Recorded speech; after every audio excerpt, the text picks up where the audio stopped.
Good morning. मैं अनुपमा और आज हम सभी न्यूट्रिशन और कृषि विशेषज्ञ अविनाश जी से मिल रहे हैं जो इस क्षेत्र में 8-9 साल से एक्सपीरियंस है। सर, आपका हमारी चैनल पर बहुत बहुत स्वागत है। Thank you ma'am. सर, किसान भाई गोभी की फसल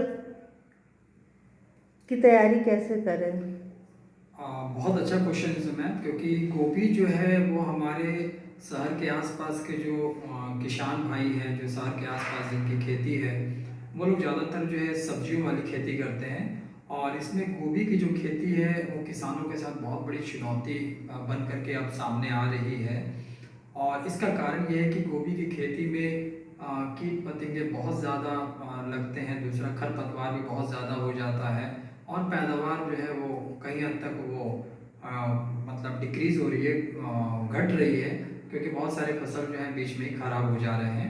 तो मैं इसको किसान भाइयों को यहाँ थोड़ा सा एक जानकारी ये देना चाहूँगा कि आप गोभी की खेती के लिए सबसे पहले तो मिट्टी पे आप भरपूर ध्यान दें। जैसे कि मैं पिछले भी आपके इस चैनल से मैं किसान भाइयों को ये चीज़ को बता चुका हूँ, और मैंने अपने जो पीरियड में मैंने प्रयोग करवाया, जैसे कि मैं ये बता रहा हूँ कि जैविक पे मैं ज़्यादातर कार्य करता हूँ। तो किसान भाई पहली बार जो आप खेती कर रहे हैं रासायनिक, क्योंकि सारी समस्याएं तो रासायनिक से ही आई हुई हैं, और डीएपी यूरिया ने ये सब सारी चीज़ की हैं जो कि शुरू में आपको लाभान्वित कर रहे थे, लेकिन वही अब आपके एक गले की फांस भी बन चुकी है कि अब हम लोग रासायनिक का प्रयोग नए नए तरीके से कर रहे हैं, लेकिन फिर भी हमें पास चैलेंज जारी है।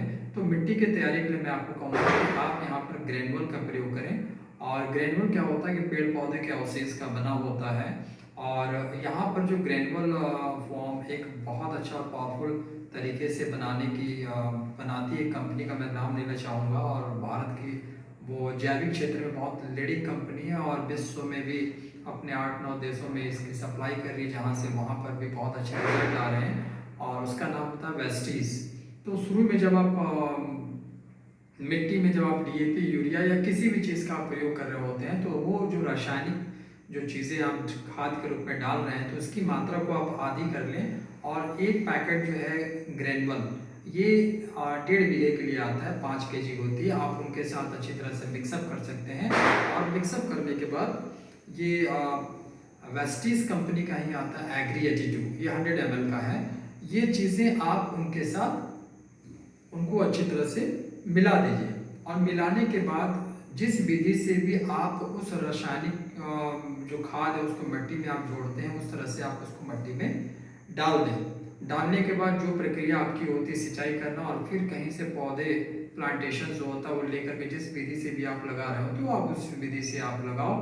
तो यहाँ पर जो गोभी के जो खेती का जो रिजल्ट, जो इस केवल इस कंडीशन से केवल मुझे जो रिजल्ट मिला, उसमें 2-3 चीज़ें बहुत चौंकाने वाली आई। पहला चीज़ कि मिट्टी की उर्वरकता ताकत काफ़ी बढ़ गई, जिससे कि फसल का जो समय ड्यूरेशन था वो और थोड़ा सा घट गया, फसल की क्वालिटी बढ़ गई, फसल में एक टेस्ट आ गया, उसके पत्तों में एक चमक आ गई, विशेष करके चमक आ गई। यहाँ पर मैं 15 से 20 दिन के बाद एक और छिड़काव भी कराता हूँ, जैविक छिड़काव कराता हूँ, जिसमें कि वेस्टीज का ही ज़्यादातर प्रयोग करता हूँ, क्योंकि उसका रिजल्ट बहुत शानदार है और किसानों के लिए वो बहुत सस्ता भी पड़ता है। तो उसमें आता हमारा ह्यूमिक, और फिर दोबारा उसके साथ हम लोग एग्री 82 का उसमें एक छिड़काव कर देते हैं। इसके बाद किसान, अब आपको जो इच्छा हो, कुछ अलग से कुछ कीड़े मकोड़े ऐसा कुछ अगर लग रहा तो आप उसका प्रयोग कर सकते हैं, बट इतने से शुरुआत में इतने से ही आपका जो रिजल्ट होगा वो बहुत शानदार होगा। Yes ma'am.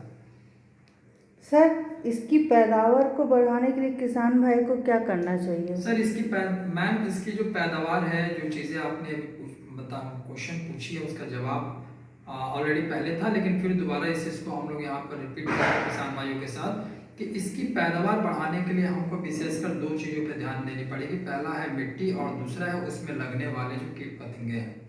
तो कीट और जो ये सब सारे चीज़ जो पौधे में लग रही हैं, अगर पौधे की जिसको हम लोग कह सकते हैं कि इम्यूनिटी पावर, या उसको ताकत कह सकते हैं, या उसके विकास बढ़वार कर सकते हैं, अगर हम लोगों ने उस पर ज़्यादा ध्यान दे दिया तो कीट पतंगे भी जो लगेंगे पौधे को ज़्यादा वो प्रभावित नहीं कर पाएंगे। तो जिसके लिए हमने ग्रेनुअल और एग्री 82 का नाम लिया। और सेकंड चीज़, पैदावार को बढ़ाने के लिए आप यहाँ पर एग्री प्रोटेक्ट और उसके साथ ह्यूमिक और एग्री 82, ये वो 3 ऐसा कॉम्बिनेशन है, अगर इसको जोड़ करके अगर आप वहाँ पर एक स्प्रे 15 दिन के अंतराल पे आप इस चीज़ को करवा देते हैं, बोने के 15 दिन के बाद और फिर डालने के 15 दिन के बाद एक बार कर लेते हैं, तो आपकी पैदावार जो है जो पहले होती थी उससे यहाँ से जो मैंने रिजल्ट देखा वो तो तिगुना देखा, लेकिन मैं ये कह रहा हूँ कम से कम दुगना आपका वहाँ पर जरूर होगा। Yes ma'am. आपकी इस बहुमूल्य जानकारी से हमारे किसान भाई को बहुत ही लाभान्वित होंगे। आपको धन्यवाद। शुक्रिया मैम, थैंक यू। अगर किसी को इससे रिलेटेड कुछ भी जानकारी चाहिए हो तो हमारे कमेंट्स बॉक्स में प्रश्न कीजिए, हम इसका जवाब देंगे। धन्यवाद।